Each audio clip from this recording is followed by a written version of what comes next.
আপনি কি জানেন মানুষ যেভাবে পৃথিবী দেখে পশু পাখিরা সেভাবে দেখে না। যেমন গরু কখনো লাল রং দেখে না বা হাঙর কোনো রঙই দেখে না। আবার অন্ধকারে মানুষ থেকেও 6 গুণ বেশি দেখতে পায় বিড়াল। আপনার মনে কি কখনো প্রশ্ন জেগেছে একই পৃথিবীতে থেকেও বিভিন্ন প্রাণীরা ঠিক কিভাবে চারপাশ দেখে?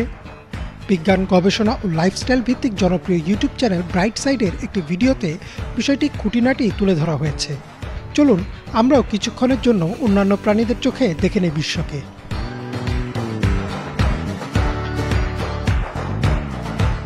আমরা সবাই জানি যে বিড়াল অন্ধকারে দেখতে পায়, কিন্তু কতটা দেখতে পায়? একটি বিড়াল নিশ্ছিদ্র অন্ধকারেও মানুষের চেয়ে 6 গুণ ভালো দেখতে পায়, অনেকটা নিনজাদের মতো। এছাড়াও আপনি যদি আপনার পোষা বিড়ালের জন্য লাল কোনো খেলনা কিনে থাকেন, তাহলে খুব একটা লাভ নেই, কারণ বিড়াল লাল বা সবুজ রং দেখতে পায় না। তাদের চোখে পৃথিবী নীল, হলুদ, বাদামি ও কালো রঙের হয়। আমরা অনেকেই হয়তো শুনেছি যে গরু বর্ণান্ধ। কথাটা আংশিক সত্যি। মূলত গরু লাল রং দেখতে পায় না, তারা বিশ্বকে সবুজ, নীল আর হলুদ রঙের বিভিন্ন শেডের মাধ্যমে দেখতে পায়। লাল রং দেখার জন্য রেটিনার যে বিশেষ বৈশিষ্ট্য থাকা দরকার তা গরুর চোখে নেই। শুধু তাই না, গরুর দৃষ্টিকে বলা হয় প্যানোরামিক ভিশন, অর্থাৎ আপনার ফোনের ওয়াইড লেন্সের ভিডিও যেমন হয় গরুর দৃষ্টিও অনেকটা তেমন। কিন্তু গরু তার একেবারে পেছনের কোনো বস্তু দেখতে পায় না। ঘোড়াদের চোখের ঠিক সামনের কোনো বস্তু তারা দেখতে পায় না, যাকে বলে ব্লাইন্ড স্পট। তাদের চোখের অবস্থানের কারণে এমনটা হয়ে থাকে।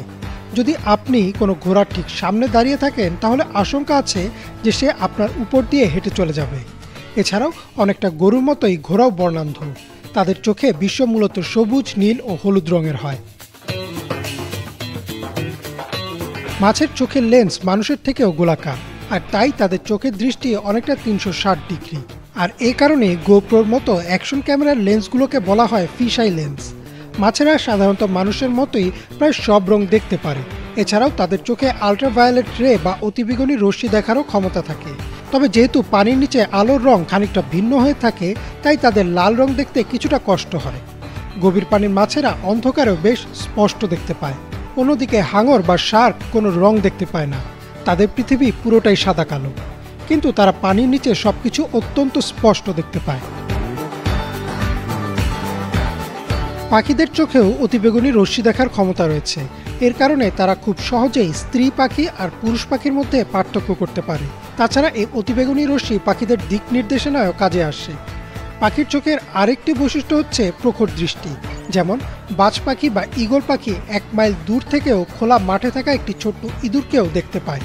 এছাড়াও উড়ন্ত কবুতর রাস্তার ছোট ও সূক্ষ্ম ফাটল পর্যন্ত দেখতে পায়। পোকাদের চোখের এক বিশেষ বৈশিষ্ট্য থাকে, তা হচ্ছে অসংখ্য ছোট ছোট চোখ মিলে একটি চোখের মতো কাজ করে, তাই এদেরকে বলা হয় পুঞ্জাক্ষী। এছাড়াও মাছি সবকিছু স্লো মোশনে দেখে, আর তারা অতিবেগুনি রশ্মিও দেখতে পায়। আবার মৌমাছির ক্ষেত্রে ব্যাপারটা কিছুটা অন্যরকম। তারা লাল রঙের বদলে গাঢ় নীল দেখে, অর্থাৎ লাল রঙের একটি ফুলকে মৌমাছিরা গাঢ় নীল দেখে। আমাদের দৃষ্টি থেকে সাপের দৃষ্টি সম্পূর্ণ ভিন্ন। সাপের চোখে জন্মগতভাবেই ইনফ্রারেড বা অবলোহিত রশ্মি দেখার ক্ষমতা থাকে, যেটা মানুষের চোখে নেই। ফলাফল, সাপ খুব সহজেই উষ্ণ রক্ত বিশিষ্ট প্রাণীদের গায়ের তাপমাত্রার কারণে তাদের শনাক্ত করতে পারে, যা সাপের শিকার ধরতে সাহায্য করে। এগুলো ছাড়াও বিশ্বের সব প্রাণীরই দেখার ক্ষমতা ভিন্ন ভিন্ন রকম। প্রাণীদের প্রয়োজন অনুযায়ী তাদের দৃষ্টিও ভিন্ন রকম হয়ে থাকে। আপনার কাছে কোনটি সবচেয়ে বেশি মজার লেগেছে জানান কমেন্ট বক্সে। ইমরান মাহমুদ, বাংলা ভিশন।